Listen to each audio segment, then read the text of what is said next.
Have you ever wondered how familial relationships vary across different cultures and regions? It's a fascinating topic to delve into, and today we're going to examine a rather sensitive aspect of it: incest. Now, let's be clear right off the bat. We're not promoting or endorsing incest in any way. This is purely for educational purposes, to shed light on a subject that's often brushed under the carpet. Incest is considered taboo in many societies, including India, where our focus lies today, but like any societal norms, the concept of incest and its acceptance vary widely across different regions and cultures within the country. Sociocultural factors play a significant role in shaping these perspectives. The exploration of this topic might not be a comfortable ride for everyone, but it's important to understand the complexities of human behavior and familial relationships. So, are you curious to find out which Indian state has the highest recorded instances of incest? Before we delve deeper, it's important to understand what exactly we mean by incest. Incest, as defined by many dictionaries, is sexual activity between individuals who are so closely related that their marriage is considered illegal or taboo by society. This typically includes relationships between parents, children, siblings, and in some cultures, extended family members. Incest is a complex issue, not just because of its biological implications, but also due to its cultural, societal, and legal aspects. The perception of incest varies widely across the globe, often influenced by cultural norms, societal structures, and religious beliefs. Let's talk about how different cultures perceive incest. In some societies, it's a strict taboo seen as morally and ethically wrong. These societies often have strict laws and punishments for incestuous relationships. On the other hand, there are cultures where certain forms of incest were, or still are, accepted or even encouraged, often for reasons tied to maintaining purity of bloodlines or political power. In India, a country with a diverse mix of cultures and traditions, the perception of incest is largely negative, with societal norms and religious beliefs playing a significant role in its taboo status. Indian law also reflects this societal attitude. The Indian Penal Code, under Section 376, treats incest as a form of sexual assault, punishable by imprisonment. However, it's important to note that legal definitions and societal perceptions of incest can differ. While the law might define incest strictly in terms of blood relations, societal perceptions often extend to include relationships between individuals related by marriage or adoption. Understanding these varied perceptions of incest is crucial in examining the issue in any context, including our discussion here. It's not just about the act itself, but the societal norms, cultural traditions, legal implications, and individual attitudes that surround it. Now that we have a clear understanding of what incest is, let's move on to our main topic. To answer our question, we need to rely on data, but how do we obtain such sensitive information? Well, collecting data on such a delicate and taboo topic is indeed a challenge. The stigma that surrounds incest often leads to underreporting, making it difficult to gather accurate data. However, we mustn't let these difficulties deter us. To get the most accurate picture possible, we've employed a variety of methods. Firstly, we've relied on surveys. Although they have their limitations, anonymous surveys can provide a broad overview of the situation. Respondents can report their experiences without fear of identification or social backlash. To ensure the integrity of our data, we've partnered with reputable research institutions and NGOs that have experience in conducting sensitive surveys. Next, we've turned to official records, including police reports and court cases. These documents provide concrete evidence of reported instances of incest. However, they only represent a fraction of the total number of cases, as many victims choose not to report their experiences due to fear or shame. Finally, we've also considered anecdotal evidence and personal testimonials. While not as quantifiable as our other methods, these stories provide a human perspective to the data, reminding us that these are not just numbers, but real people with real experiences. Once we've gathered our data, the real work begins. We analyze and interpret the data, looking for patterns and trends.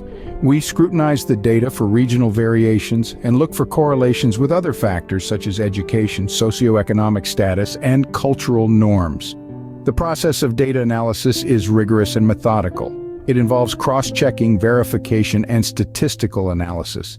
We use sophisticated software and algorithms to ensure the accuracy of our findings. It's a painstaking process, but it's crucial to ensure that our conclusions are based on solid evidence and not merely assumptions or conjecture.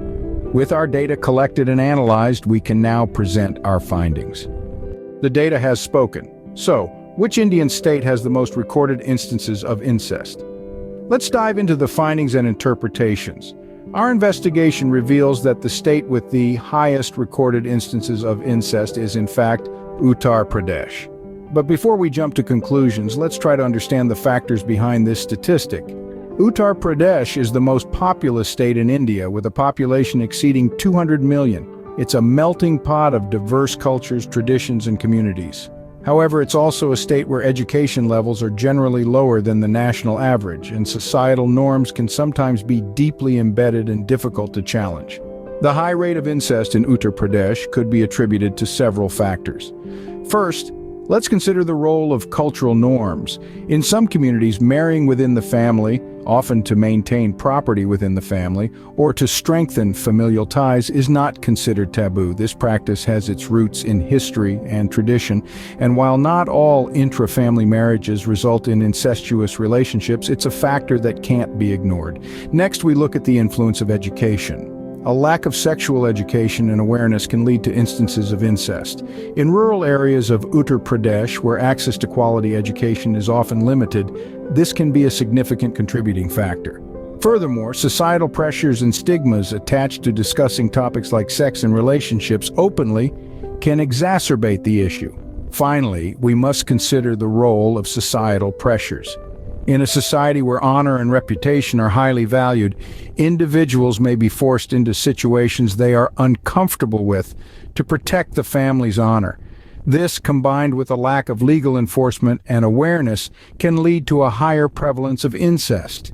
It's also worth noting that the high number of reported cases in Uttar Pradesh could be due to better reporting mechanisms compared to other states. This doesn't negate the issue but highlights the complexity of interpreting such data. However, it's crucial to remember that these are potential contributing factors and not definitive causes. Each case of incest is unique and involves a complex interplay of personal, societal, and cultural factors. While it's important to address and understand the root causes behind such statistics, we must also focus on prevention and support for victims. Education, open dialogue, and strong legal systems are key in tackling this issue. While the data points to one state, it's important to remember that this is a complex issue with many contributing factors. Each state, each community, each individual has a role to play in understanding, preventing, and responding to incest.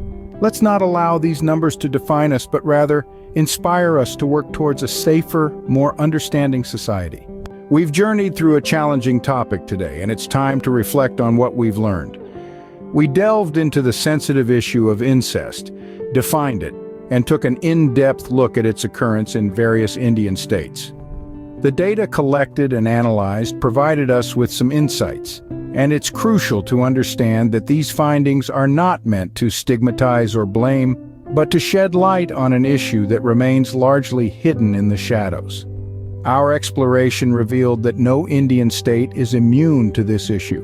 While some states reported higher instances, it's essential to remember that these figures might reflect a higher reporting rate rather than a higher occurrence rate. It's a complex issue tangled up with societal norms, fear, and often silence. The importance of addressing this issue cannot be overstressed. Incest is a violation of trust, an abuse that leaves deep psychological scars. It's a global issue, not confined to any one country or culture. We need to break the silence surrounding it, encouraging victims to speak out and society to listen, understand, and act. Education is a powerful tool in this fight. By promoting awareness about incest, its signs, and its implications, we can empower individuals and communities. It's about teaching respect for boundaries, understanding consent, and fostering open, non-judgmental conversations. The responsibility of tackling this issue doesn't rest solely on the shoulders of victims. It's a collective responsibility. We all have a role to play, from encouraging open dialogues to supporting survivors in their healing journey and advocating for stronger laws and their enforcement. In conclusion, The numbers we've discussed today are not just statistics, they represent real people with real stories. It's a reminder that behind every figure is a face, a voice, a life impacted. It's a call to action for each of us to contribute to a world where such violations of trust are a thing of the past. Remember, knowledge is power, and with power comes the ability to make a difference. Thank you for joining us in this enlightening discussion.